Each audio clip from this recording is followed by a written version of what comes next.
Feinte contre Ward. Semaine. Diffus. Feinte tire. Élevé! Pour Kevin Veilleux. Veilleux. Belle montée. Coupe à la plaisir. Veilleux! Ainsi ça, encore une fois. Il va de la même feinte et cette fois-ci réussi à marquer. Olivier! C'est tiré! Maxime Saint-Cyr! Échappé. Dans le gardien. Élevé! Tire. Quel arrêt d'Étienne Marcoux!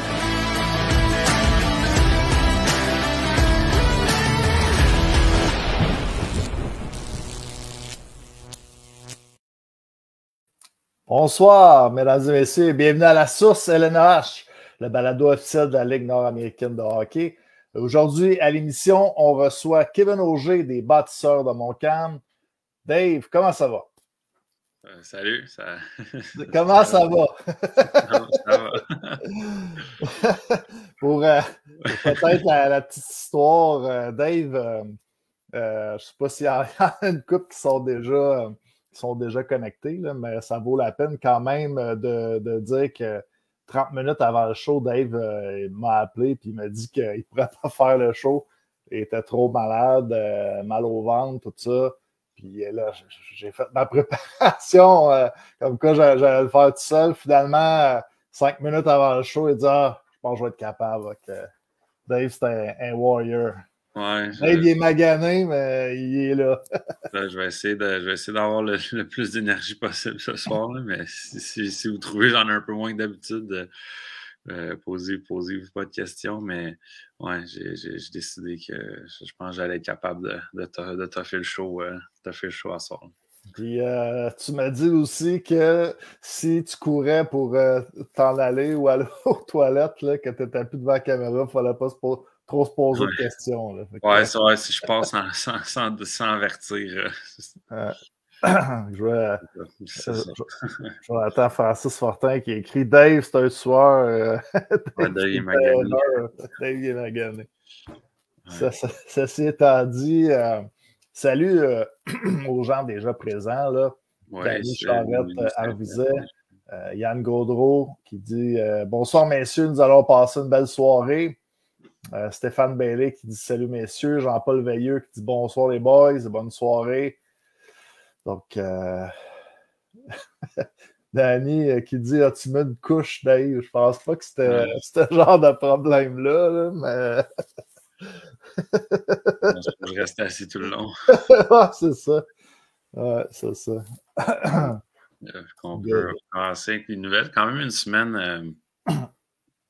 Pas beaucoup de nouvelles cette semaine. Je pense que c'est un peu ça qui arrive vers la fin de la saison. Là. Je pense que tous les mouvements de personnel sont terminés. Les équipes sont vraiment focusées sur le dernier droit.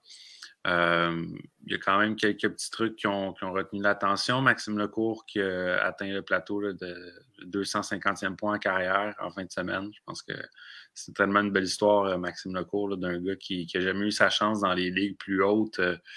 C'est comme la Ligue junior majeure du Québec ou d'évoluer dans des niveaux plus hauts, disons que peut-être la Ligue nord-américaine, soit en Europe ou ailleurs.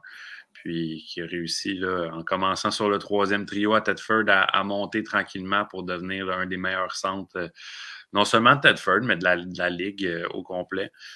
Donc, il a fait son 250e point en fin de semaine. Ensuite de ça, il y a eu deux petites suspensions. On va peut-être en parler avec Kevin Seaver, mais 2 joueurs des Bâtisseurs là, dans la fin du match de samedi, je pense que c'était peut-être un peu des gestes de frustration. Là, Raphaël Bussière et Vincent Richer qui sont suspendus un match chacun. Raphaël Bussière pour un double échec et Richer pour un coup de bâton. Donc, ces 2 joueurs-là ne pourront pas jouer le match de jeudi à Laval. Et puis, ensuite de ça, il va y avoir une petite cérémonie jeudi à Laval également pour honorer là, les officiels qui ont atteint 2500 matchs dans la Ligue nord-américaine. C'est quand même pas rien, 2500 matchs. C'est sûr que dans le temps, il y avait un peu plus de matchs par saison. Il y en avait quasiment une cinquantaine, mais dans les dernières années, avec un calendrier de 36 matchs, il faut en faire des saisons pour se rendre à 2500. à ce niveau-là. Là. Les arbitres, je pourrais les nommer, Robert Chamberlain, Luc Durand, Régis Savard et Steve Venn. Oui, donc salutations à ces arbitres-là. Il y a un petit article là, qui a été publié aujourd'hui, on peut le mentionner par Denis Boisvert, qui dresse un peu le parcours là, de ces 4 officiels-là qui ont commencé. Là, Robert Chamberlain, c'était en 1996 quand ça s'appelait encore la Ligue semi-pro. Donc, si vous voulez aller lire ça là, sur le site de la Ligue, c'est quand même très intéressant. Un peu, ça relate, ça va jusqu'aux origines pratiquement de la Ligue. Là. Exact. Je suis content du message de Denis Charret dans les commentaires. Thomas Bellemare, oui, donc Thomas Bellemare qui, pour la première fois de ma vie, je l'ai vu un peu se faire passer le KO, on va être franc, par Dave Hamel vendredi. Ça faisait bizarre de voir Thomas Bellemare avoir de la misère à se relever après un combat. Mais donc, Denis Charret qui dit qu'il va bien, qu'il va très bien et qu'il va revenir. Donc, tant mieux, des bonnes nouvelles. L'Assurance est quand même l'équipe qui leur reste le plus de matchs à jouer. Il leur en reste encore 4 matchs à jouer. Donc, ils vont avoir besoin de lui là, d'ici la fin de la saison. Puis pour les séries, je pense que on verra en fin de semaine. Je pense une petite fin de semaine de congé. Je ne ferai pas de tort après ce genre de blessure-là, mais très content de savoir qu'il va bien. Puis ensuite de ça, ouais, je pense que ça fait le tour pour les nouvelles. En avait-tu d'autres, là, vite comme ça? Il n'y a rien qui... Non, moi, c'était ça que j'avais inscrit. C'est ça, comme tu as un peu que tu as dit, les événements sont pas mal finis chez les équipes. On se concentre pas mal là, sur la saison. Ah, puis dernière petite chose, pour l'appel sur la suspension à Danick Paquette, de ce que j'ai su, devrait avoir une décision de prise cette semaine. OK, on me semble qu'on avait dit ça la semaine passée aussi. Ouais, ben, en tout cas, ça dure. Il y a beaucoup de personnes impliquées dans ce processus-là, donc c'est un peu plus long, mais. Pas de décision encore. Il n'y a pas de décision officielle encore. Fait que ça se peut, c'est encore en suspens, ça se peut que ça change, mais en même temps, il a déjà commencé à servir quelques matchs. Donc, au moins, ces matchs-là ont déjà été faits. Mais... Purger 3 parties si on se fie au site de la Ligue. Exact. Puis, c'est ça. Puis, Samuel qui dit pour Thomas Bellemare, mais les seules fois que je me rappelle pour Thomas Bellemare, c'était vraiment au début de sa carrière. Là. Je sais qu'au début de sa carrière, puis en même temps, c'est normal. Là. Au début de sa carrière, il y avait eu quelques combats que ça avait moins mal été. Je sais qu'il y en avait un contre Alex Penner aussi qui avait moins bien été quand il était à Trois-Rivières, mais sinon, pour vrai, au nombre de combats qu'il y a eu dans sa carrière, c'est sûr que quand on fait ce job-là, ça va arriver un moment ou un autre, mais au nombre de combats qu'il a fait, c'est quand même extrêmement rare que ça lui est arrivé. J'avais une autre nouvelle pour toi, par exemple. OK. Juste me donner une petite seconde. Là. Je recherchais, j'ai eu un flash. Dans le fond, c'est en fin de semaine, là, il y a eu une activité organisée par ça que je cherchais. C'est le centre là, de Pierre Labrec et Sam Labrec là, des éperviers de Sorel-Tracy avec les frères Malouin et donc le centre d'entraînement à eux ont effectué des activités là, pour les jeunes à Granby, rue Saint-Charles, au centre des Labrec. Et puis, les activités ont permis de ramasser 1 000 $ là, pour David Lacroix. Donc, on vous rappelle que David Lacroix qui combat le cancer en ce moment. Donc, 1 000 $ là, pour aider aux traitements donc expérimentaux là, dont on vous a déjà parlé les autres. Très belle nouvelle. Puis, puis il y a une autre chose aussi qui vient de me rentrer en tête. Il y a des belles photos qui sont circulées là, en fin de semaine aussi. Il y a Paul Byron qui est allé faire la mise au jeu protocolaire, qui est allé visiter Chez l'assurance dernier. Donc, puis l'assurance aussi. Puis je ne sais pas si c'est l'effet Paul Byron, mais ça a été de loin la plus grosse foule de la saison à Thetford Mines vendredi pour le match contre le Cool, au-dessus de 1700 personnes. C'est le fun à voir. Puis, quand il y a des belles foules comme ça dans la Ligue, ça aussi, je pense que c'est important de le souligner. Un autre 1600 aussi à Saint-Georges samedi. Fait que je pense que ça va bien.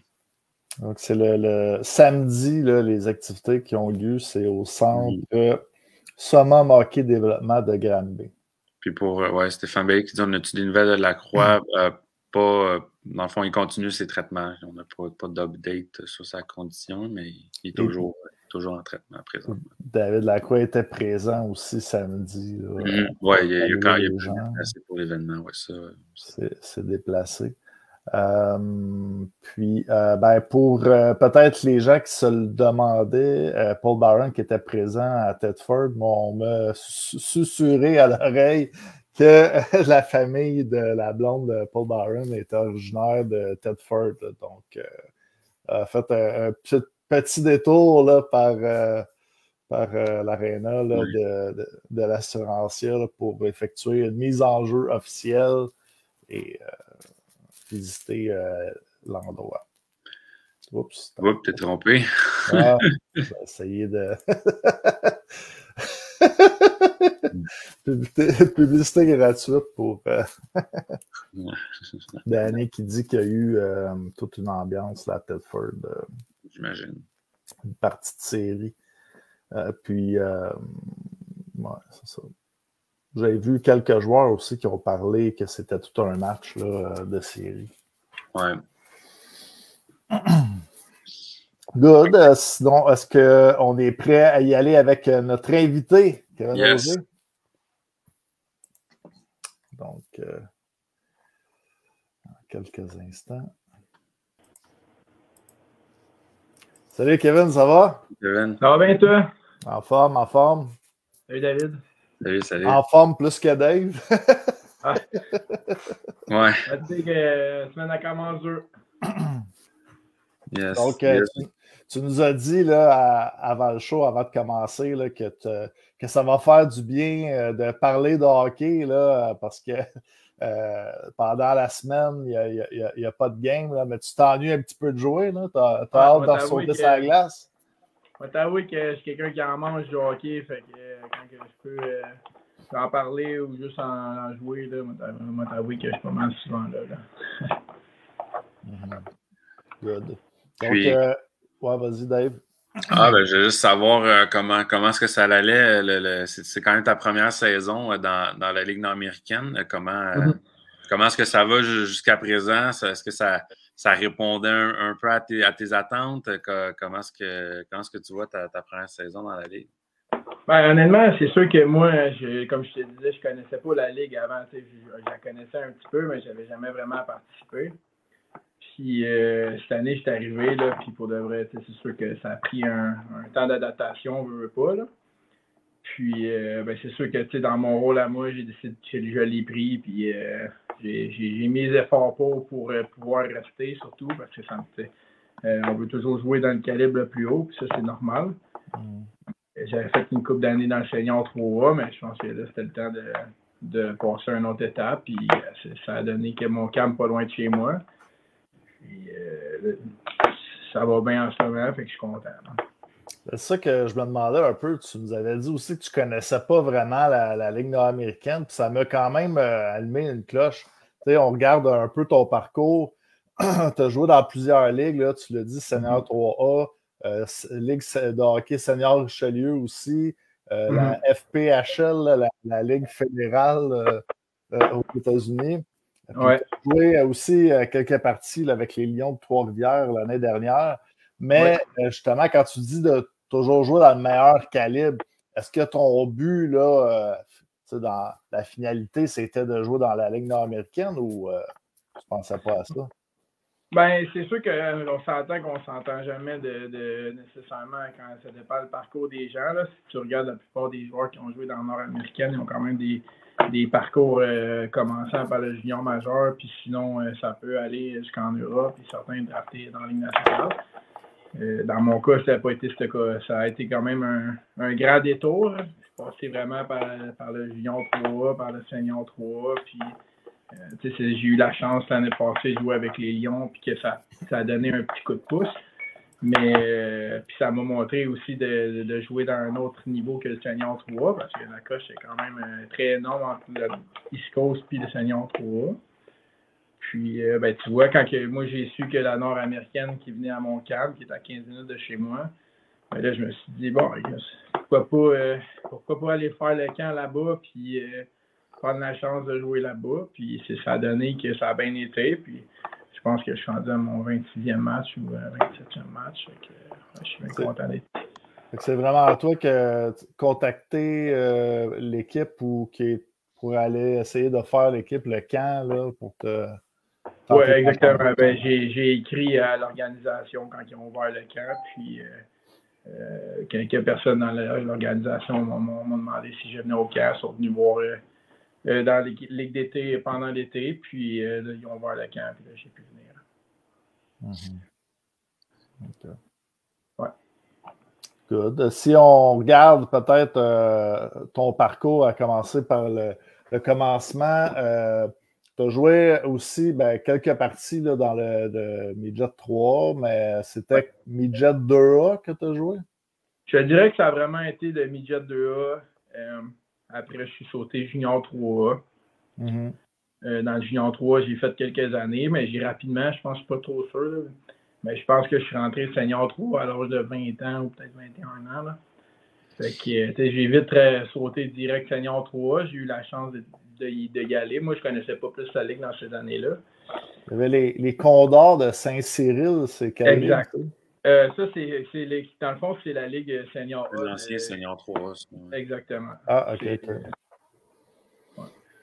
Puis c'est ça a été super bon là-bas. C'est sûr que le calibre, il s'est aussi être très amélioré dans le Senior 3, autant dans les 5 dernières années. Là. Puis, j'ai connu des bons moments aussi. C'est surtout là que j'ai appris à jouer un petit peu plus. C'est une game d'homme, on s'entend à un moment donné entre le junior et le senior. Puis, moi, je suis un joueur qui est physique à la base. Puis, dans le junior 3, je ne trouvais même pas ma place parce que, dans mon cas, je ne suis pas un joueur qui arrête trop. Puis, on sévissait souvent sur moi dans le junior. Quand j'étais arrivé Senior 3, ça a été quand même très différent. Là. Les mises en échec sont beaucoup plus tolérées. Même aujourd'hui, on le voit dans Nord-Américaine, les mises en échec, on va se dire que c'est toutes des bonnes mises en échec. Fait que, ça rentrait plus dans mon style. Oui, je pense que tu es un joueur qui aime ça, justement, donner les mises en échec là, pour te suivre sur Instagram. Tu aimes ça en poster une fois de temps en temps également quand tu en fais des bonnes. C'est sûr que c'est ma marque de commerce un peu. Fait que je suis un gars qui apporte de l'énergie, mais l'énergie, je l'amène avec les mises en échec. Fait que c'est comme un peu ma petite fierté. Hein. On ne se compte pas de ce temps-ci. Ça passe proche quand même. Le vendredi contre Sorel, un moment donné, tu as eu un bon flash. Là, quand tu as coupé au net, tu as réussi à déborder le défenseur. Je pensais quasiment que ça y était. Toi, tu pensais que ça y était peut-être. Ouais, je pense que je commence à m'adapter au style de jeu de la Nord-Américaine. Fait que ça a peut-être été plus long. Puis mais ça, c'est aussi le temps de t'habituer au calibre de jeu. Puis c'est ça, comme tu l'as dit, c'est d'apprendre à jouer dans le calibre de jeu. Puis quand ça va arriver, ça va arriver. Ça, il y a une question, une remarque peut-être de Mike Lucier qui dit combien d'équipes tu as fait en 5 ans, mais tu t'es quand même promené beaucoup là, dans le Senior 3, fait plusieurs équipes. C'est pourquoi c'est-tu des échanges qui ont eu lieu ou tu as tenté l'expérience avec d'autres équipes? Je te dirais que je suis quand même quelqu'un de puis que si je me sens pas nécessairement à ma place dans l'équipe, je suis pas du genre à ne pas demander à être échangé ou de ne pas aller faire un autre move. Je pense que à notre âge, on peut pas se permettre nécessairement d'attendre que ça aille bien. Si ça ne marche pas avec une organisation, c'est pas mieux d'y rester. Puis tu passes 5 années là-bas à pas pouvoir t'améliorer puis pas pouvoir montrer ce que tu peux apporter sur une glace. ben, à un moment donné, c'est soit tu prends, tu sais, à notre âge, on n'a pas d'agent.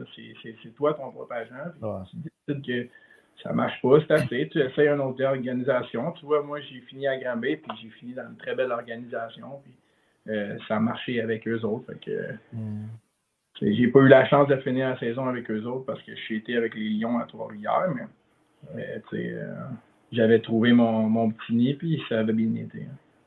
Justement, si on regarde là, tes statistiques avec les Bisons de Granby, on dirait que c'est un peu là que tu as débloqué 8 buts, 4 passes en 18 parties. C'est un peu l'année après la COVID. Qu'est-ce qui s'est passé? T'es-tu entraînant malade pendant la COVID chez vous parce que t'as rien à faire? Ou? C'est ça qui est spécial, c'est que tu sais, dans mes premières années, mettons, à partir de senior 3A, je ne dirais pas que j'étais un peu en train de décrocher du hockey, mais tu sais, je me cherchais un peu, je cherchais le travail. Avec le travail, des fois, c'est un petit peu plus difficile. Mais il est arrivé un moment donné où que, il y a eu la COVID, on a été quand même assez... on a été enfermés tout le long. Puis, à un moment donné, moi, étant un sportif, je m'entraînais au gym, je joue beaucoup au basketball. Fait que, tu sais, fallait que je me retrouve de quelque chose. Puis, tout le monde sait que quand la saison va recommencer, mais les joueurs qui, eux, ils vont se voir laisser tomber, puis ça, c'est normal. Mais de mon côté, j'ai toujours été quelqu'un qui était intense dans ce que je faisais. Moi, j'ai pas vraiment pris la COVID comme étant on reste en dedans, on fait rien. Moi, je suis un gars qui faisait du spinning, qui faisait de l'entraînement au gym. Je fais pas juste de la musculation, je fais beaucoup de pliométrie. Fait que, quand tu arrives à un moment donné puis tu le fais pendant une couple d'années, ben, c'est sûr qu'à un moment donné, ça peut juste t'aider. J'ai mis plus d'efforts à partir de 23 ans au hockey comparé à mes 18 ans, mettons, entre 18 et 23 ans. Puis là, en ce moment, je le vois à mes 27 ans que je me sens bien, je me sens en forme sur la glace. Puis, c'est important pour moi de l'être et d'apporter ce que je peux apporter là, à chaque game. Il y a eu un déclic peut-être de ton côté, mais est-ce qu'il y a un entraîneur ou quelqu'un qui t'a aidé dans ton parcours là, que tu peux dire que tu es vraiment reconnaissant? Ben, je te dirais que c'est beaucoup plus le staff alentour, souvent des équipes. Tu sais que quand tu arrives, mettons, moi, je suis arrivé à Granby, puis j'ai été accueilli comme un athlète et non comme un batailleur, parce que si je regarde les autres années, je me suis laissé entraîner beaucoup dans les combats, puis toutes ces affaires-là. Je suis capable de me défendre, mais à un moment donné, c'est que tu n'en oublies que tu es un joueur de hockey derrière ça, puis tu te laisses attirer juste vers le combat, puis moi, ça m'intéressait pas juste de me battre pour me battre. Puis, c'est ça. Puis, là, j'avais le goût de mettre ma tâche, puis, Kevin Auger, c'est jouer au hockey, là. Puis, aujourd'hui, ben, c'est ça, j'essaie de faire le plus possible, puis, j'essaie de toujours rester sur la glace pour aider mon équipe, parce que je pense pas que je suis utile quand je suis sur le banc ou dans les estrades, là. Parlant de ça, tu l'as un peu abordé, les combats. Avec ton style de jeu, j'imagine tu t'attends que c'est des choses qui vont arriver à l'occasion.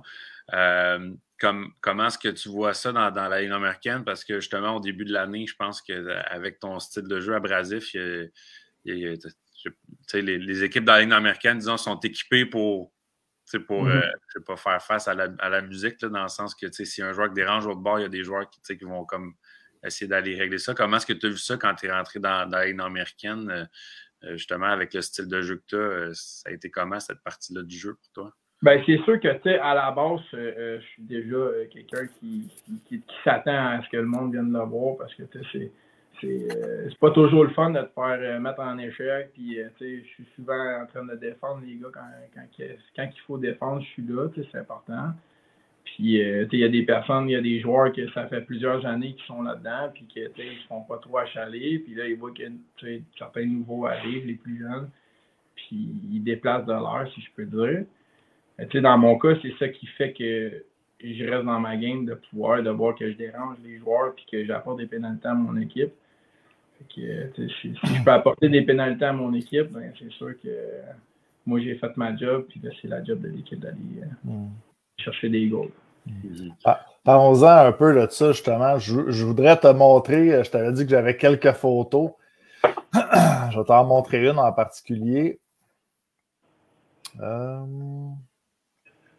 Celle-là ici. OK. Et On voit bien la photo. Je vais juste essayer de la retrouver une seconde parce que c'est surtout la phrase qui allait avec qui a attiré mon attention. Le trash talking en français, provocation verbale ou chambrage, désigne le fait de tenir des propos insultants ou provocateurs envers un adversaire lors de compétitions sportives. Est-ce que tu dirais que tu es un agitateur? Je dirais que c'est sûr que j'ai réussi peut-être de mettre les bons mots pour faire pogner les nerfs à une couple de gars dans la ligue. Là. Puis c'est quand même aussi réciproque des autres bords parce que des fois les gars ils me picossent aussi puis ils ne gênent pas pour en faire des commentaires. Mais ça fait partie de la game puis c'est ça que moi je trouve qui est intéressant. Les gars, là les rivalités commencent, les gars se connaissent, les gars s'écœurent, les gars on sait quel qu'on a un peu plus dans une saison. Mais au bout de la ligne, on défend notre logo et on défend notre nom. Fait que j'aime bien, c'est partie de la game, hein? Oui, il y a une affaire que si on peut aborder un peu ça aussi, parce que ça fait tellement longtemps que je suis la Ligue, puis on dirait que on pense tout le temps avoir tout vu, mais des fois, on n'a pas tout vu. Puis cette année, il est arrivé une séquence où est-ce que justement, tu avais un combat avec David Massé. Les deux, vous allez au banc des pénalités, puis tu sors du banc pour aller te rebattre. Si tu ne veux pas trop rentrer dans les détails, c'est correct, là, mais si tu peux nous en parler un peu de cette séquence-là, un peu qu'est-ce qui s'est passé pour que justement ça déborde comme ça? Non, c'est surtout que des fois, avec les matchs sont intenses, puis j'ai pas rien nécessairement contre le joueur en tant que tel. Mais dans une saison, il y a tout le temps quelques joueurs qui se cherchent un petit peu plus. T'sais. Puis moi, ça a tombé que c'était pas mal avec Massé.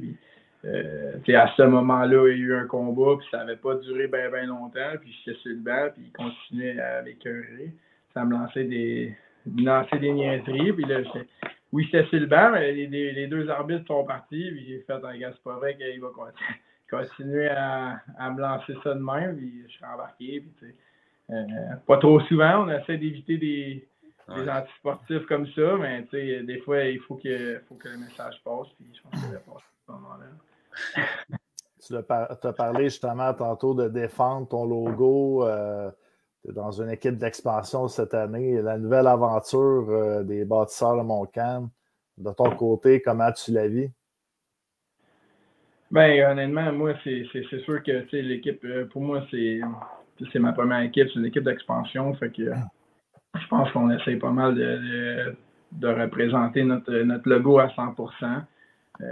Moi, je suis fier de jouer pour Montcalm. En ce moment, je joue comme vraiment, c'est représenter pas mal mon secteur. Puis, tu disais que tu venais du coin, c'est de où exactement que tu es originaire? Ben moi, à la base, j'habite à Terrebonne. OK. Mais ma famille est toute dans Montcalm, Saint-Laurentide. Fait que c'est vraiment c'est mon petit coin, puis c'est pas loin de la maison. Fait que c'est pour moi, la famille peut venir te voir jouer. C'est pas tout le monde qui a cette chance-là. Quand tu joues ensemble à l'extérieur, quand je joue à Granby, c'est plus difficile pour ma famille de se déplacer. Mais comme ma soeur, mon père, ils viennent au match, ben, ça leur prend 15 minutes aller, 15 minutes retour. Fait ils sont super contents. Puis aussi avec les vidéos maintenant, ben, sur Internet, tu peux écouter les games. Fait que c'est ça qui est super le fun pour nos fans, pour notre famille, de pouvoir nous suivre partout. Puis pour moi, c'est proche de la maison. Vas-y, Dave. C'est à ton tour. Je voulais parler plus des bâtisseurs. T'avais-tu d'autres questions? Je voulais continuer là-dessus, mais vas-y. Ouais, ben c'est ça, les bâtisseurs quand même. Saison intéressante comme saison, équipe d'expansion. Habituellement, on s'attend à ce que les équipes d'expansion, ça soit un peu plus difficile en partant. Vous avez quand même bien fait la saison. Je pense que vous avez votre période la plus creuse en présentement. Mais je voulais savoir du début depuis le début de la saison, on sait, on a eu d'autres joueurs des bâtisseurs podcast. Niveau organisation, parle-nous un peu de l'organisation puis un peu de la courbe d'apprentissage qu'ils ont eu pendant la saison. Parce que je sais qu'au début de la saison, il y avait du fine-tuning à faire, mais comment est-ce que c'est là, depuis plusieurs mois? Est-ce que vraiment, là, Montcalm, vous voyez le professionnalisme et que vous êtes traité comme un vrai club professionnel?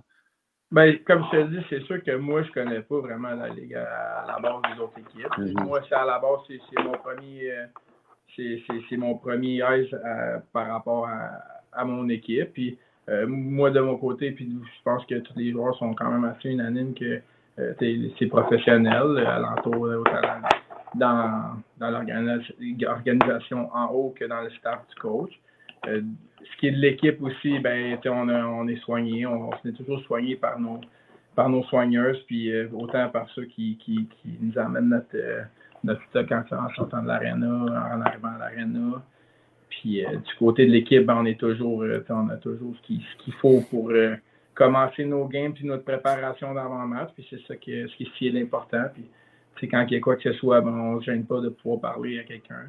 Fait que non, moi, j'ai rien à dire sur l'organisation. On a une bonne organisation. Puis, tu sais, c'est dans leur début aussi. Fait que, c'est important de, tu sais, quand on lance une business, c'est jamais facile au début. Puis, c'est tout de l'apprentissage pour tout le monde, autant dans le DG que pour ceux qui sont les soigneurs, pour ceux qui sont là juste pour placer le stock. Tu sais, c'est un sport d'équipe. Puis, eux, ils font partie de l'équipe. Puis, c'est leur première année. Puis, moi, je leur lève mon chapeau parce que c'est du travail. Puis, on verra avec les autres années comment ça va aller. Ça peut juste s'améliorer. Dernièrement, il y a eu le match là, pour l'Otis avec les chandails spéciaux. Ouais. J'ai vu aussi que vous étiez dans la communauté pour le hockey mineur. J'avais une petite photo. Elle était sur la verticale. Elle est peut-être un peu mal coupée, là, mais c'était avec des jeunes du hockey mineur. De la région également. De voir peut-être là, que ces jeunes-là viennent à vos parties, que vous allez les voir aussi, là, faire des pratiques avec eux autres, que les jeunes veulent devenir un Kevin Auger. C'est quoi que ça fait pour toi? Ben tu sais, ça, c'est drôle, mais c'est une petite anecdote. Là. Mais, tu sais, moi, mon père, il m'a beaucoup élevé dans, tu sais, redonner aux autres, puis d'apporter, qu'est-ce que tu peux apporter à quelqu'un pour les améliorer. Puis, tu sais, si je regarde dans le temps, mais, moi, j'avais eu la chance d'aller faire le drapeau canadien. Ça, c'est une petite anecdote. Elle est plate un peu, mais elle est fun quand même d'un certain sens. J'avais eu la chance de faire le drapeau, puis moi, j'étais petit. Mais, tu sais, quand t'es petit, tu regardes que ça soit un joueur du Canadien ou que ça soit un joueur de junior, whatever, dès que c'est une personne qui est plus vieux, ben, tu l'idoles d'un certain sens.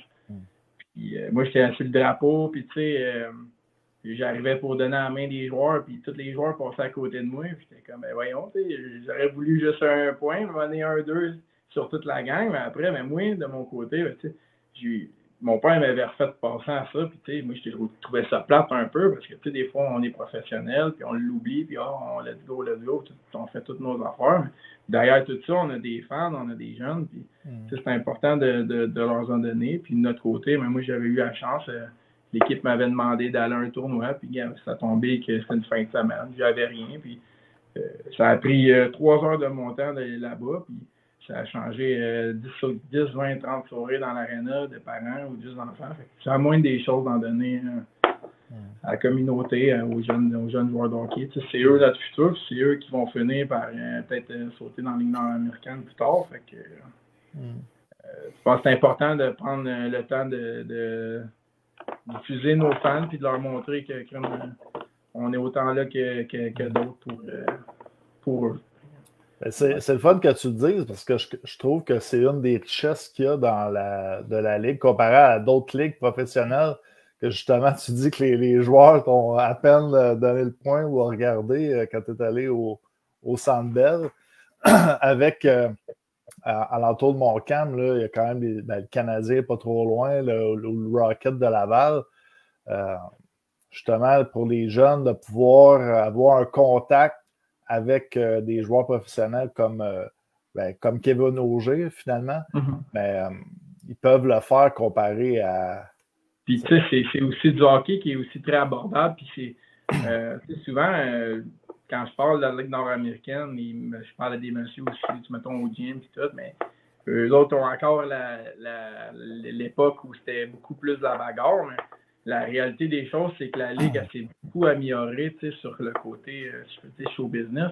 Puis que le niveau de hockey dans la Ligue nord-américaine est impressionnant. Puis pour les jeunes, mais c'est du hockey qui est abordable pour les petites familles. D'aller au Canadien à 5-6 personnes, tu ressors de là à 800 $ ou 700, ça coûte cher. Mais là, les familles viennent nous voir, puis on prend le temps d'aller voir un jeune.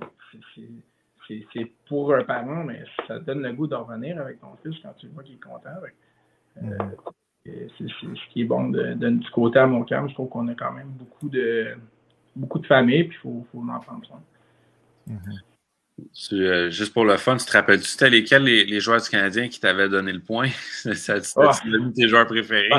Si je me rappelle bien, je pense que c'était genre Saku Koivu, puis des Kovalev, quelque chose de même. Là, mais ça fait longtemps. Là.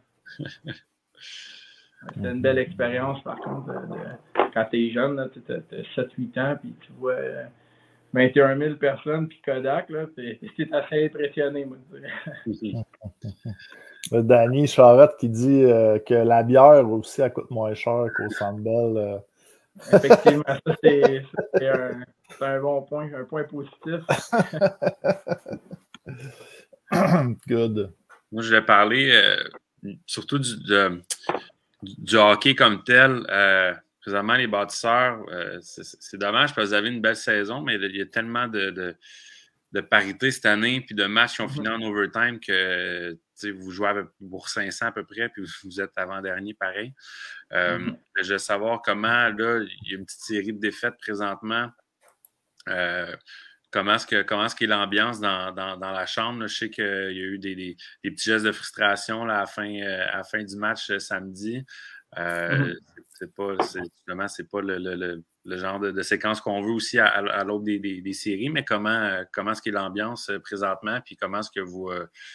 y a-t-il quoi que vous êtes dit à la fin de la game samedi ou comment est-ce que vous approchez la fin de semaine qui s'en vient?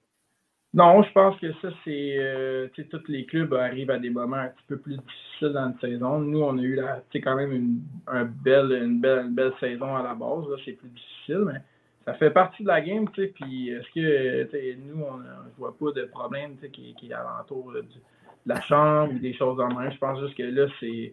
on est dans une part difficile, puis rendu où qu'on est dans la saison, puis comment que le classement est. Tout le monde attend les séries, puis la saison est bientôt finie. On se prépare tout de suite aux séries, puis on va prendre l'équipe qui va nous être offerte, puis rendu là. Je pense que toutes les équipes peuvent se battre dans la ligue. Le classement, il laisse parler pareil. Puis rendu en série, quand même, tout le monde le sait que n'importe quelle équipe peut battre n'importe quelle équipe. Ça se joue sur la glace. Je pense que les gars, on attend les séries, puis ça va aller comme ça va aller, mais je pense qu'on est quand même prêts. Il y a eu les blessures aussi qui ont handicapé un peu l'équipe à travers la saison, notamment à la défensive. Les bâtisseurs sont allés chercher peut-être un peu pour ça Dominique Talbot-Tassi. Alexandre Perron-Fontaine est revenu en fait semaine passée, mais est-ce qu'on t'a demandé d'aller jouer une coupe de chiffres à la def? Non, alors, on n'a pas demandé. Je pense qu'on a nos joueurs qui sont stédés pour aller remplacer s'il y a de quoi que ce soit. Mais en ce moment, on s'arrange avec ce qu'on a. Moi, c'est sûr que c'est un peu difficile de m'envoyer à la défense quand je suis un joueur qu'il faut qu'il aille frapper par en avant. Mais je pense qu'on a nos gars qui sont prêts à remplacer s'il y a quoi que ce soit. Puis on va s'arranger avec les blessures. On n'est pas comme si on avait nécessairement le choix aussi. Oui, je veux savoir aussi, parce que justement, on parle d'Alexandre Perron-Fontaine qui a manqué quand même pas mal de temps. Vous avez acheté Dominique Talbot-Tassi à date limite d'extraction qui vraiment, pas qu'il était mauvais à Laval, il était vraiment excellent, mais je trouve que à Laval, on ne se comptera pas de mentir, il y a tellement de bons défenseurs qui paraissaient peut-être un peu moins, mais vendredi, je l'ai vu à Sorel, puis on dirait qu'il détonnait pas mal plus, puis tu faisais comme il est vraiment fort à Talbot-Tassi. Ben, tu vois, moi j'ai joué avec, ça fait plusieurs années, je connais Talbot-Tassi, j'avais joué avec dans le Ninja 3. Puis, c'est un joueur qui est tellement intelligent sur la glace. Tu as beaucoup besoin de ça sur la relance d'un défenseur que, il peut te la sortir jusqu'à la bleue, puis après, il te l'envoie, ou autant offensivement, C'est pas un défenseur qui fait grand turnover, c'est un joueur qui est vraiment, qui apporte beaucoup à son équipe.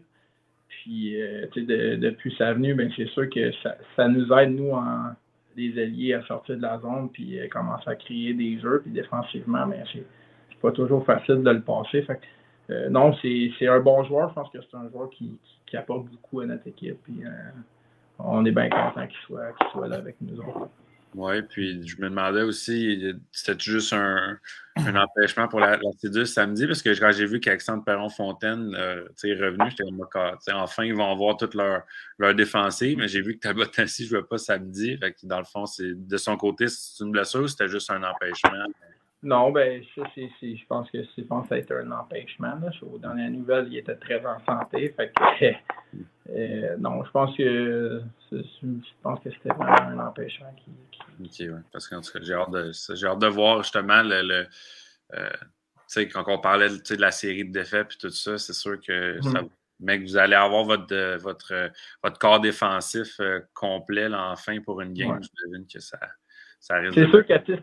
C'est sûr que c'est important d'avoir ton line-up au complet pour compétitionner. On a besoin de tout le monde sur la glace, puis les blessures arrivent tellement vite. Fait que, dès qu'il t'en enlève un à 2 joueurs, mais là, faut changer carrément les trios. On a des trios steady à la base. Fait que non, c'est sûr qu'on n'aime pas ça avoir des blessures, mais on n'a pas le choix de jouer avec comme ça. Y a-tu des joueurs là, dans ton équipe qui t'ont impressionné depuis le début de la saison? Là, on regarde quand même des Marc-André Tourigny, on regarde au sommet des classements des pointeurs, des joueurs qui ont quand même une notoriété aussi, qui sont dans votre équipe. Le gardien de l'année passée aussi qui est dans votre équipe. Ben, c'est sûr que les gardiens à la base, moi, je les connaissais de nom. Puis quand je suis arrivé à Montcalm, je vois qu'on a des goalers qui sont c'est des très bons goalers, c'est des goalers qui sortent des games des fois que sont des contents de les avoir parce qu'on avait laissé beaucoup de shots. Des gars comme Tourigny, ben, ça a beaucoup de points, c'est des joueurs qui sont présents. Fait, c'est assez impressionnant de voir les joueurs qui au fil des années, continuent à remplir le filet et d'en apporter à son équipe. On pourrait peut-être y aller avec les petites photos, Dave. C'est good. Donc, il n'y en avait pas tant que ça, des petites photos, mais il y avait une petite tangente. Là. Je vais montrer la première. Petite photo ici devant le miroir avec ton sel. Une petite soirée au boating après une bonne petite victoire, là, des fois. Là, c'est important. C'est important à montrer que des fois, on sort de l'aréna, puis let's go, on se prépare, puis on va tout se rejoindre avec les boys. Hein. Fait que, des fois, ça fait du bien de sortir avec les gars, puis de profiter un peu. Profiter en dehors du hockey, puis on se voit au hockey, mais quand les gars ils passent du temps ensemble en dehors du hockey, ben, c'est là qu'il y a des fois des petites chimies qui se font. Là. Deuxième petite photo, on suit la tangente devant le miroir. Là, on voit que tu vas pas au gym juste une fois par semaine. Non, c'est quelque chose que pour moi qui est très, très, très, très important, honnêtement. Ça a toujours été dans ma vie, même que c'est spécial, mais là, tu sais, avec les années, des fois, on pense virer vers d'autres sports, puis tout, puis avant que je sache que mon camp venait, j'étais vraiment, je prenais beaucoup plus de poids, j'étais plus en prise de masse, puis je commençais à penser dans l'éventualité d'aller faire une compétition de bodybuilding. Oh. Puis, tu sais, je pense que j'étais pas mal 225 livres, monsieur 5,10. C'est quand même costaud. Mais quand l'année est arrivée, mais là, j'ai su que mon camp m'arrivait, donc je voulais vraiment faire partie d'eux autres. Je veux pas, je continue toujours à faire du cardio, mais à 2,25, c'est pas nécessairement à la même vitesse qu'à 2,5. Puis, j'ai eu un peu d'hockey de rattrapage par rapport à ça, parce que quand tu es 2,25, ça prend du temps à descendre. Puis, j'ai mis un peu ça de côté parce que j'étais vraiment bien à mon camp. Puis, je savais que je voudrais faire encore quelques années de hockey. Je ne me vois pas jouer jusqu'à 40 ans non plus.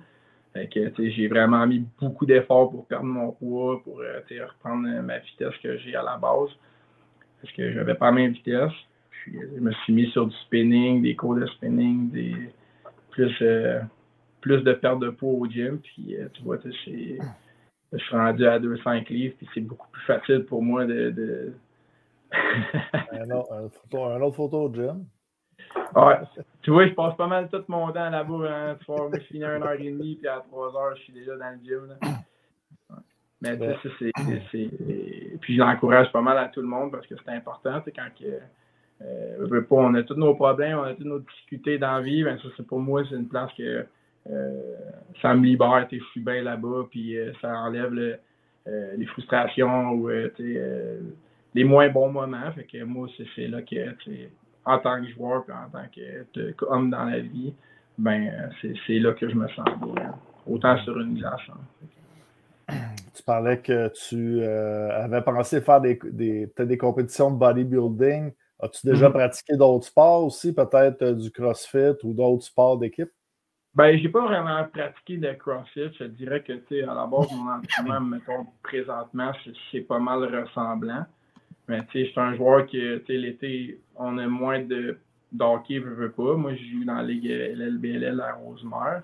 Mais c'est une fois semaine. Mais moi, je suis un joueur de basket aussi. Fait que, je profite beaucoup de mon temps l'été pour aller jouer au basketball avec mes amis, puis mes chums, tout ça. Ça a toujours été depuis plusieurs années dans mon mode de vie. Puis l'été, on veut faire autre chose. On joue déjà quand même beaucoup de matchs en saison. Là. Fait que, de décrocher puis de faire un autre sport carrément, c'est super bon. Puis ça reste quand même un sport qui est ressemblant au hockey, on va se le dire. Mais... J'avais une dernière photo, puis là, on va rester au hockey, par exemple. C'est... Avec les Lions? Ouais. Ouais, ça, honnêtement, ça a été pour de vrai toute une expérience pour moi parce que je suis parti tellement de loin d'un certain sens. Mon nom était quand même inconnu à la base. Puis, de recevoir l'appel un peu en pleine COVID, si on peut le dire. Moi, à la base, j'ai reçu l'appel, on ne jouait pas au hockey, puis on jouait, mais c'était comme ambigu, on joue pas avec la COVID. Puis ils m'ont appelé, j'étais dans le sac de construction avec mes bottes de travail, peut-être 5-10 livres, pas trop, mais quand tu es en mode travail, le hockey, des fois, t'en joues moins, puis là, ils m'appellent, puis je réponds au téléphone, je leur dis, ouais, ça va bien, c'est les Lions, veux-tu venir jouer avec nous autres? Automatiquement, oui, ça me tentait. Là, je leur demande ils étaient où, puis ils étaient déjà partis au Maine, je pense que c'est le Mariners de Maine. Puis là, j'étais comme, OK, ben, je suis déjà parti. Puis, c'est pas vraiment loin nécessairement. Fait que là, ils m'ont dit, OK, ben là, tu peux pas venir. J'ai dit, gars, moi, si tu me dis que tu me fais jouer, je descends en char. Ça me dérange pas. Je vais apprendre ma chance. Puis il dit, bon, ben, parfait, je te rappelle en 5 minutes. Puis finalement, il me rappelle 5 minutes après. Il dit, bon, ben, soit à 7 heures, je pense au Maine, qui est à 6 heures de route d'ici. Je suis parti, je pense, à 3 heures du matin. J'étais arrivé à 7 heures. Puis j'étais là. Puis tu sais, pour de vrai, tu arrives là-bas, tu es un peu impressionné parce que c'est carrément différent. Mais finalement, ça a super bien été. J'ai joué ma game. Je m'attendais, moi, à la base, je pensais que c'était 4 lignes, mais là-bas, c'est 3 lignes.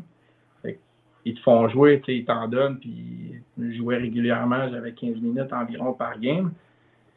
Puis j'ai eu la chance de marquer mon premier point, marquer mon premier but, finir dans le plus aussi, ça c'est quelque chose qui est important. Moi, je ne vais pas arriver là-bas puis j'ai joué 7 matchs, puis finir à moins 15, j'aurais pas été content. Finalement, je finis à plus 2. Fait que ma job, elle a été faite, j'ai donné des checks.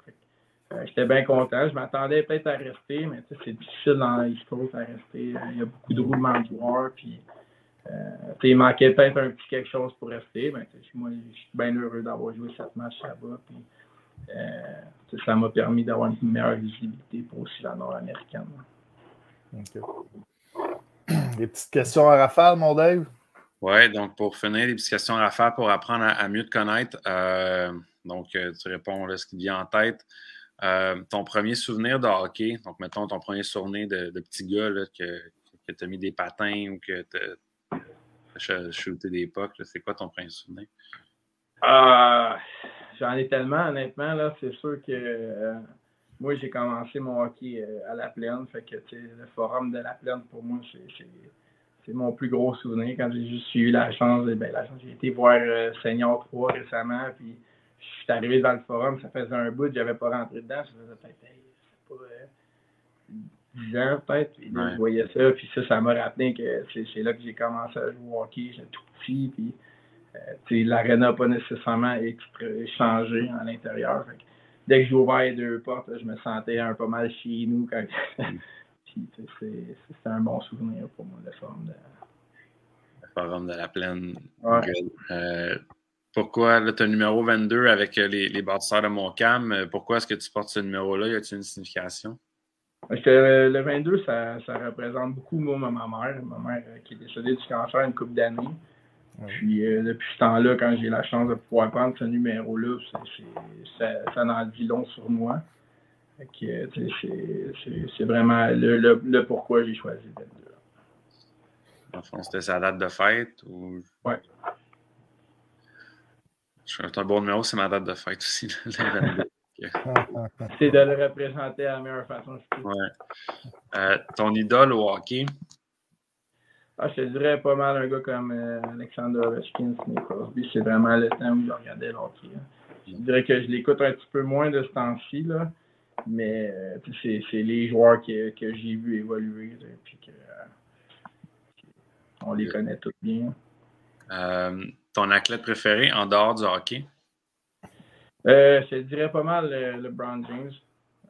Comme je vous disais, j'écoute beaucoup le basket. Puis LeBron James, c'est toute l'histoire derrière lui aussi, là, pour qui est quand même rendu un des joueurs les plus légendaires de la NBA. Puis, il y a une histoire derrière lui. Puis moi, depuis le temps que je le suis, c'est quelqu'un qui m'impressionne. Puis, il vieillit, puis il n'arrête pas de devenir de meilleur en meilleur. Ça a 36 ans, puis il s'agit dans la NBA. C'est pour montrer que quand tu te tiens en santé, tu peux dominer pendant longtemps. Puis c'est important de se tenir en santé quand tu es un sport. Yes, bon joueur. C'est la première fois qu'on entend LeBron James. Même un joueur de basket au podcast. Je suis content.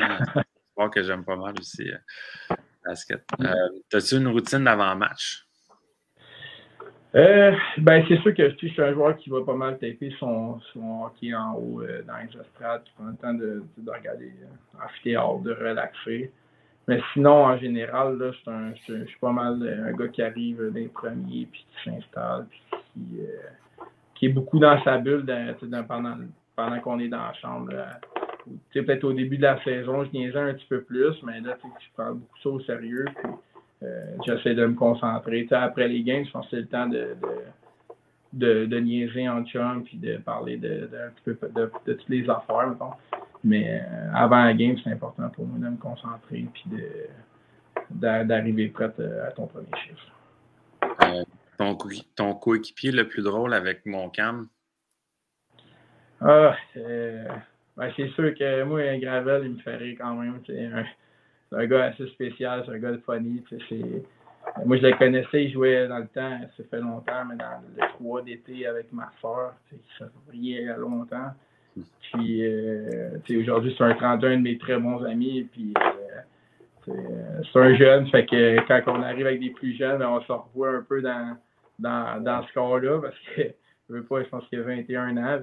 Mais, il est super sharp. Puis, c'est un très bon coéquipier. Je dirais Le meilleur joueur avec qui tu as déjà joué? C'est sûr que l'année Média 3 avec Esther Blondin, il y en avait beaucoup. Là. J'aurais nommé Tassi, là, mais ça reste qu'on avait des gars comme Laurent Dauphin dans l'équipe. Fait que ces gars-là sont rendus où ils sont parce que c'était des bons joueurs, puis on va se le dire. Ils ont continué à graduer. Sinon, il y a toujours A.J. Greer qui joue à Boston, qui s'est rendu un très, très, très, très bon joueur qui a un gros gabarit. Des gars comme Anthony Duclair a été joué, mais c'était Pee-Wee 2A. Après, j'ai joué contre. Ça, c'était des joueurs qui étaient impressionnants à l'âge de Pee-Wee. Aujourd'hui, quand on les voit à TV, tu vois qu'ils ont travaillé pour être où ils sont en ce moment. Là, c'est ta première saison, là, mais quand même, ton meilleur souvenir jusqu'à présent dans la LNH, c'est quoi? Je te dirais que mon meilleur souvenir pour le moment, ça serait pas mal un de mes matchs contre Laval. Le match qu'on avait, en fait, j'ai pas fini le match à cause du combat avec Massé. Mais c'est un match que j'avais apporté beaucoup de mise en échec de mon côté. Puis ça a apporté, je pense, une énergie que on a besoin en tant que tel. Je me dois d'apporter de mon côté à mon équipe. Ça serait pas mal. Là. J'attends toujours mon premier but, là, mais je te dis que il s'en vient. Il faut lui laisser du temps. La façon dont tu joues, ça va venir. Là. Puis tu sais, peut-être en playoff aussi, ça va être encore mieux. Son premier. Puis à la base, je m'attends plus à ça en playoff. Je suis un joueur de playoff. Je me rappelle mes années. Puis, pour moi, c'est beaucoup plus important les séries que la saison. Sans dire que je me donne pas en saison. Mais dès que les séries vont commencer, mon jeu de mon côté va step up. Ça va être de même pour tous les joueurs. Mais moi, je peux gérer ce que j'ai à gérer. Puis c'est ça que je vais arriver encore plus près pour les séries. Là. Parfait. Tu dis que tu es dans ta bulle là, avant les matchs. Je sais pas si tu es quelqu'un qui écoute de la musique, mais la toune qui te met dedans là, avant le game, ce serait quoi? Je te dirais que j'écoute beaucoup la toune, dans le fond, la toune du warm-up des Cataractes de Shawinigan. C'est pas mal, c'est une longue toune de à peu près 15 minutes, là, mais c'est pas mal tout le temps elle que je mets les 15-20 minutes avant que la game commence pour me primer, pour me préparer avant le match. Puis c'est ça que j'écoute dans les dernières minutes de ma préparation. Ton repas préféré? Des pâtes. Je mange beaucoup de pâtes avant. Pas trop, là, parce que c'est pas mieux d'en manger trop avant un match, mais une petite portion de pâtes à 2 heures avant un match, ça, c'est généralement ce que je mange. En fait, ton film ou ta télésérie préférée? Ça ne mentirait pas, j'écoute pas vraiment la TV à la base. Je n'ai jamais vraiment écouté la TV à la base. Je suis pas du genre à écouter la TV. c'est assez spécial, parce que généralement, on dit que le monde en écoute beaucoup, mais moi, je finis de travailler, je vais au gym, je me fais manger, puis généralement, je me lève à 5 heures le matin, j'essaie de pas trop rentrer dans la TV pour se coucher tard, puis ces choses-là. Puis, finalement, s'il y avait un artiste que tu pouvais aller voir en show, ça serait qui? Probablement des gars comme Drake ou j'aime bien aussi Luke Combs, qui est un chanteur de country. Là. Puis je sais que des fois, il est à Montréal là, une fois par année. Là, je l'ai manqué, je pense, l'année passée, mais la prochaine, là, assurément, je vais être au show. Merci, ça fait le tour du petit questionnaire. Il y avait des petites questions dans le chat, Dave, si tu me permets. Danny Charette, elle disait qu'elle avait demandé tantôt de savoir contre quelle équipe aimes-tu le plus jouer, puis si tu avais une rivalité. Quelle équipe que j'aimerais le plus jouer contre? Que tu aimes le plus jouer contre, mettons. Tu sais, c'est sûr que aimer et pas aimer, dans le sens que Laval, c'est le fun de jouer contre eux, parce que tu sais, c'est la bataille de la Riverside d'un certain sens. Que nos fans se déplacent autant que leurs fans se déplacent. Ça fait beaucoup de monde, beaucoup d'ambiance. Ça fait 2 ambiances différentes, parce que quand Laval vient à la maison, on veut pas, l'aréna est remplie de chaque bord. Laval d'un bord, on dirait Montcalm. Fait que ça apporte beaucoup d'énergie. Puis plus que de fans, c'est sûr que plus que l'ambiance est le fun sur la glace. Puis c'est une équipe qui est physique aussi. Fait que moi, de mon côté, je joue contre une autre équipe physique. c'est pour moi comme un défi de toujours d'être dans leur face puis d'essayer de les déconcentrer le plus possible. Il y a une question aussi de Yann Gaudreau qui voulait savoir si tu avais un loisir. Tu as déjà dit que tu étais pas mal dans le gym. Que je rajouterais peut-être à la question une activité qu'on ne connaît pas, là, que Kevin Auger pratique. Je te dirais que c'est un gars qui a l'été qui va à la pêche. La pêche, c'est quand même quelque chose que j'aime bien. Bientôt peut-être la chasse, là, mais pour cette année, ça va être la pêche. Nous autres, on a un petit chalet, un petit camping au Basqueton, dans le coin de Mont-Laurier, Grand Remous. L'été, quand on a une bonne fin de semaine de 3 jours, je peux descendre là-bas, aller pêcher. C'est là qu'on va relaxer et profiter un peu de l'air frais. All right. Fait que pour terminer, grosse fin de semaine, les bâtisseurs, grosse game, tu parlais de la rivalité de la 25, jeudi à Laval, vendredi à la maison contre Thetford Mines. À quoi est-ce qu'on peut s'attendre? Est-ce que les bâtisseurs vont briser leur série de défaites en fin de semaine? Ouais, je pense que oui. Là, je pense que dans la chambre, là, on se regarde et on sait qu'il faut faire de quoi. On ne regarde pas nécessairement le classement parce que là, il change souvent, là, mais il faut aller en chercher une, ou au moins une ou deux, juste pour se préparer pour les séries, pour se donner un petit coup de pouce. Puis, on a beaucoup de défaites de suite, puis ça fait partie de la game, mais une bonne victoire peut nous ramener. On a été une équipe qui a eu beaucoup de caractère durant la saison. Là. Fait que là, c'est de là qu'il faut le sortir, s'asseoir toute l'équipe ensemble, puis de régler ce qui ne marche pas, puis de mettre en force ce qui est à mal pour gagner des games de hockey. Good. Donc, il y avait des petits messages d'encouragement, on lâche pas. Go, la go, go. La fille de Danny Charrette réussit qu'il dit tu diras salut à Marco de sa part, c'est son idole. C'est pas vrai. On va faire ça, je lui dis. Merci, Kevin, d'être venu faire ton tour sur le podcast. On en a su davantage là, sur un nouveau joueur de la Ligue, un nouveau joueur de nouvelle équipe de la Ligue, donc un 2-for-1. Je vais te souhaiter une bonne fin de saison, puis quelques victoires là, avec les bâtisseurs. Au moins un but aussi. Ouais, ben, ton premier but aussi, ce serait pas ouais, vrai. je fais ça la prochaine game. Là, là si tu fais un gars. Vas-y. Merci à vous autres parce que vous faites une très bonne job. Là.